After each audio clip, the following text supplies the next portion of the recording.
Hello mga ka-angels and welcome back to my channel, Happy Preach. Sana kung nasaan ka man ngayon ay sana'y nasa mabuti kang kalagayan. Di ba, walang sakit, walang inaalala. At kung meron man ay magtiwala ka lang dahil mapagtatagumpayan mo yan, di ba? Sa tulong ng ating Panginoong Diyos.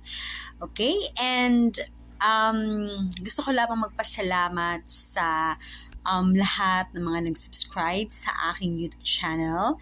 Thank you so much sa paniniwala at pagtitiwala sa main goal ng channel na to na makapagbigay ng magagandang advice sa ating mga kababayan. Kung hindi ka pa po nagsusubscribe, mag-subscribe ka na po sa aking YouTube channel. Okay? So, maraming pong salamat. And we have a new topic for today's video. Isang napakagandang topic at isang makabuluhang topic na naman po ang ating pag-uusapan ngayon. Okay? Now, our topic for today is about mental health.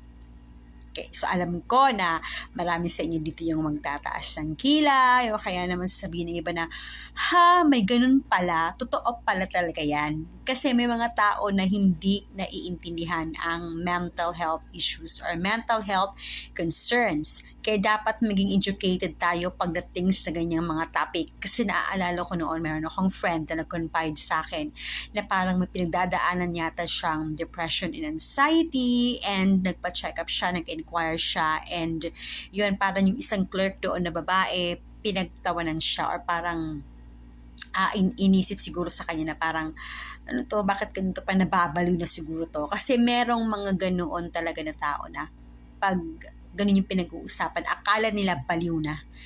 Diba? Na kapag meron concern about sa mental health, ganun. Kaya dapat maging educated tayo at pag-aralan din natin, hindi yung matatawa na lang tayo sa isang bagay na hindi naman natin naiintindihan.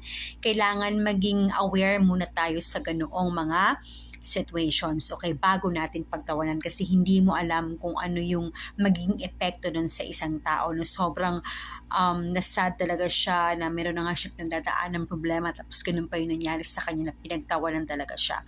Okay, ngayon, gusto ko lamang pong sabihin na hindi po ako therapist, hindi naman po ako psychologist, I am a teacher and gusto ko lamang pong sabihin na yung video ko na to is all about my opinion or my concern or yung aking saloobin tungkol sa topic na to. Okay, wala po tayong pag-uusapan dito na kung ano dahil hindi naman po ako manggagamot about sa kanyang mga issues. So gusto ko lang mag-share ng aking opinion about this kind of topic. Okay, so according to about mental health .cdc.gov, mental health includes our emotional, psychological, and social well-being.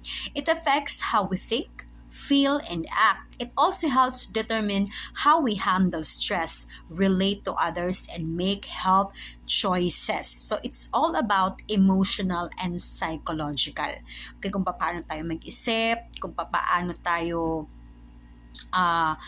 makaramdam at magdesisyon, di ba, na nakaka-apekto sa ating pang-araw-araw na buhay.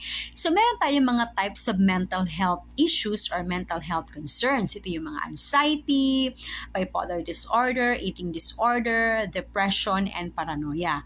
Pero yung mga alam lang ng mga tao kadalasan is yung anxiety and depression. Especially yung mga tao na alam niyo na, di ba, kapag nakakaranas sa mga depression, na kinikitil nila yung sarili nilang buhay, di ba? Dahil sa sobrang talagang alam mo yun, ang dami-dami nilang problemang iniisip na akala nila yun lang ang solusyon para matapos yung mga problema nila. Okay? And sad to say talagang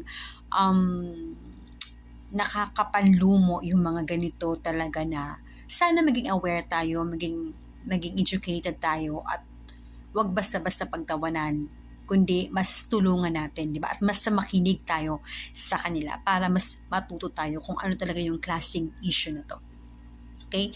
So, gusto ko lamang pong mag-share sa inyo ng tip or ng advice kung paano natin malalabanan itong mga anxiety and mga depression. Okay?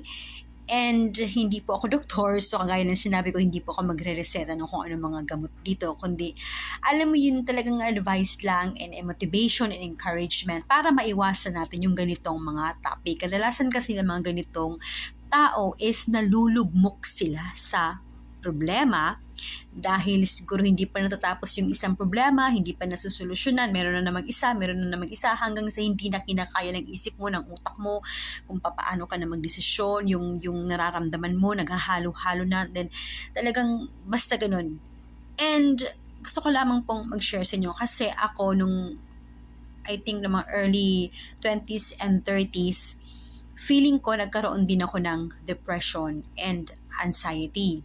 Yung depression, yung anxiety, feeling ko until now, meron pa rin, nakakaramdam pa rin ako. And feeling ko nag-start talaga siya when I was in college talaga, nag-start yung anxiety ko. And until ngayon, kapag merong mga pagkakataon ng mga situations, minsan natitrigger yung anxiety ko and nagpa-panic attack talaga ako. And yun nga, kapag marami mga problema, nai-stress ka masyado, na-burn out ka, and then sunod-sunod yung mga problema mo. Parang yun ang nangyayari talaga na nagkaka-anxiety. Hindi pa naman ako nagpapacheck up. Pero feeling ko kasi nag-research din naman ako, nag-google din naman ako, nakikita ko yung mga signs and nakikita ko talaga na lahat ng mga nararamdaman ko noon and until ngayon, talagang pasok talaga siya sa banga about sa anxiety. And depression, feeling ko mild depression lang naman is because of conflicts and problems and trials and challenges na dumarating sa ating buhay. Kaya naranasan ko yung mga ganun. And gusto ko lamang sabihin sa inyo na may pag-asa. Okay? Hindi lang yun sa mga gamot. Kailangan puwera sa gamot kasi importante din naman yung gamot, di ba? Importante din yun. Hindi ko sininset aside yung gamot. Pero ang sa akin naman is sana magkaroon din tayo ng yung sa sarili natin na magkaroon din tayo ng lakas ng loob na labanan natin yung ganito mga klaseng problema. Okay? And ang masasabi ko lang talaga na feeling ko kaya ako nalampasan yung mga ganong mga situations ko dati is yung pagmamahal ko sa sarili ko. Unang-una yun, yung pagmamahal ko. And then yung pagmamahal ko sa pamilya ko na iniisip ko kung halimbawa mawawala ako, paano na sila, yung gano'n na talagang paano yung ngiti nila, mapapalitan ng luha, parang gano'n yung pagsakit. Diba? Parang yun yung iniisip ko, yun talagang yung love for myself and love for my family na paano na lang. Diba? And pangalawa talaga yung mag-trust ka and i-surrender mo lahat kay God. Trust the Lord with all your heart, with all your mind, with all your soul. I-surrender mo sa Kanya yan lahat. Kung hindi mo na kaya, talagang maniwala ka, magtiwala ka na lahat ng yan, darating yung time na malalabanan mo yan. Basta kumapit ka lang sa Kanya, yung talagang kapit ka, wag ka talagang bibitiw. And then yung pinaka-important talaga sa lahat is yung prayer. So yung panalangin talaga, na palagi tayong mananalangin sa Diyos, na Lord, bigyan mo ako ng lakas ng loob. Lord, tulungan mo ako na malabanan ko lahat ng itong nararamdaman ko, na naiisip ko, na mga negatibong nararamdaman, negatibong pag-iisip. Tulungan mo ako, Lord, na maalis lahat ng to. Kasi pa nag-pray ka naman ng ganyan, di ba, tutulungan ka naman ni Lord, hindi ka naman niya pababayaan kasi hindi mo naman yun ikakasira, di ba, ikakabuti mo ang prayer na yun. So bakit hindi ka tutulungan ni Lord? Yun, yung prayer talaga, and then surrendering, yun talaga. And yung pagmamahal mo sa pamilya mo, pagmamahal mo sa sarili mo. So yun lang naman yung mga naging reason ko noon kung bakit nakayanan ko lahat-lahat ng mga problema na dumarating. It's because of that. It's because of God. So, si Lord lang talaga wala nang iba.